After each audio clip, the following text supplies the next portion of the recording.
চট্টগ্রামে সকাল থেকে টানা বৃষ্টি হচ্ছে। নিম্নচাপের প্রভাবে এই বর্ষণ বলে ধারণা করা হচ্ছে, যার কারণে শঙ্কায় আজকের বাংলাদেশ এবং নিউজিল্যান্ড দ্বিতীয় টি-20 ম্যাচটি দুপুর 2টাতে খেলা শুরু হবার কথা রয়েছে। এই মুহূর্তে চট্টগ্রামের বীরশ্রেষ্ঠ মতিউর রহমান স্টেডিয়ামে রয়েছেন আমাদের সহকর্মী ইকরাম হোসেন।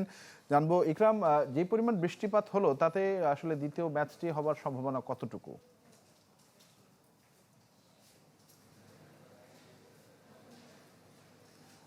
তানভীর, ম্যাচ হওয়ার সম্ভাবনা খুবই কম, কারণ আজকে সকাল থেকেই থেমে থেমে বৃষ্টি হয়েছে। তবে সকাল 12টা পর্যন্ত যে বৃষ্টি ছিল তাতে কিছুটা আসলে সম্ভাবনা ছিল যে বৃষ্টি থামলে হয়তো বা খেলা শুরু হওয়ার সেই সম্ভাবনা ছিল, কিন্তু 12টার পরে খুবই মুষলধারে বৃষ্টি হচ্ছে এবং এখনও পর্যন্ত সেই বৃষ্টি থামেনি।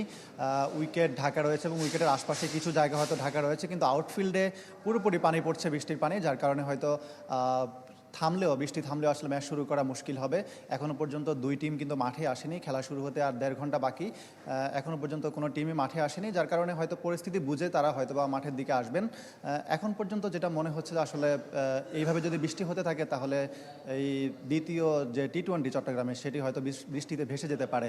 তারপরও 5 ওভার পর্যন্ত কিন্তু সর্বনিম্ন খেলা হওয়ার সুযোগ থাকে। যদি বৃষ্টি থামে 4টা 5টার দিকেও যদি থামে, তখনও হয়তো বা সেই 5 ওভারের খেলা কিন্তু সম্ভব। তানভীর। ইকরাম, ধন্যবাদ আপনাকে আমাদের সঙ্গে যুক্ত হওয়ার জন্য। চট্টগ্রাম থেকে জানাচ্ছিলেন সহকর্মী ইকরাম হোসাইন।